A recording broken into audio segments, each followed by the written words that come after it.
ಮೂರು ಆಚಾರ್ಯಗಳು ಬಂದ್ರಲ್ರಿ ಅಪ್ಪ ಏನೋ ಹೊಸ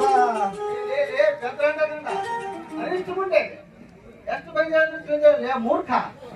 ಇವತ್ತು ನಮ್ಮ ದೇಸಾಯಿಯವ್ರ ತಂಗಿಗೂ ನಮ್ಮ ಸುಬ್ಬರೆಡ್ಡಿ ನಿಶ್ಚಿತಾರ್ಥ ಕಾರ್ಯಕ್ರಮ ಇತ್ತು ಅನಿಷ್ಟ ಮುಂಡೆಗೆ ಏನ್ರಿ ಅಷ್ಟು ಅನಿಷ್ಟ ಮುಂಡೆಗೆ ನಾನು ಹೇಳ್ತೀನಿ ಓಹೋ ಹೆಂಗ ಅಲ್ಲಿ ನೋಡ್ರಿ ಆಚಾರ ಮುಚ್ಚಾರ ನಾವೊಂದು ಮಾತು ಹೇಳಿ ಸಿಟಿಗೆ ಬರ್ಬೇಡ್ರಿ ಈ ಕಂಟಪ್ಪಗೂ ಗೊತ್ತಿಲ್ಲ ಈ ಮನೆಯಾಗ ಯಾವ ಕಾರ್ಯ ನಡೆಯಕ್ಕೆ ಸಾಧ್ಯ ಇಲ್ರಿ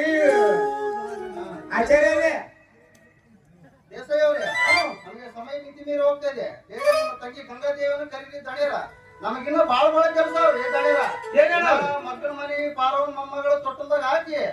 ಇಮಾಮ್ ಸಾಬನ್ ತಿಂದಿ ಊಟ ಹೋಗ್ಬೇಕ್ರಿ ನಾವು ಅಲ್ಲಿ ಆಮೇಲೆ ಕಸಮ ಆದ್ರಿ ನೀವು ಆಯ್ತು ಪುರೋಹಿತರೆ ಗಂಗಾ ತಂಗಿ ಗಂಗಾ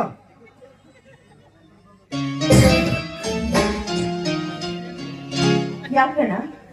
ಇದೇನಣ್ಣ ಇದು ಪುರೋಹಿತರು ಹಣ್ಣು ಹಂಪಲು ಎಲ್ಲ ರೆಡಿಯಾಗಿದೆ ಹುಚ್ಚಿ ಅಷ್ಟೇ ತಿಳಿದಿಲ್ಲ ಬೇಗ ರೆಡಿಯಾಗಿ ಬರಮ್ಮ ಯಾಕಣ್ಣ ಹುಚ್ಚಿ ನಮ್ಮ ಮನೆಯಲ್ಲಿ ಶುಭಕಾರ್ಯ ಇದೆ ನಿನ್ನ ನಿಶ್ಚಿತಾರ್ಥ ಇಲ್ಲಣ್ಣ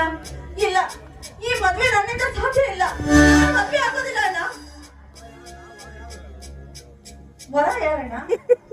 ಇಲ್ಲೇ ಇದ್ದಾರಮ್ಮ, ನಮ್ಮ ಸ್ನೇಹಿತ ಸುಬ್ಬರೆಡ್ಡಿ ಅವರು ಮೇಲಾಗಿ ಕೋಟ್ಯಾಧೀಶರು ಅವರಿಗೆ ಮದುವೆ ಮಾಡಿಕೊಡ್ತೀನಿ ಅಂತ ಮಾತು ಕೊಟ್ಟಿರು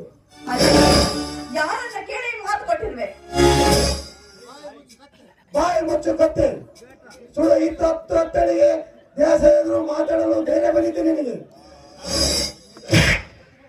ಬೇಡಣ್ಣ ನೀನು ಕೈ ಮುಗಿತೀನಿ ಈ ಮದುವೆ ನನಗೆ ಬೇಡ ಅಣ್ಣ ಮದುವೆನೇ ಬೇಕಾಗಿಲ್ಲ ನಮ್ಮವ್ಗ ಅದಕ್ಕೆ ಬೇಡ ಅಂತ ಅವು ಮಾಡ್ಯಾಳ ಅವು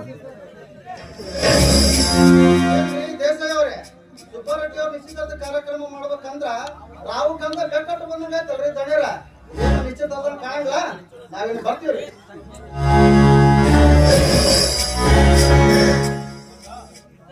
ಗಂಗಾ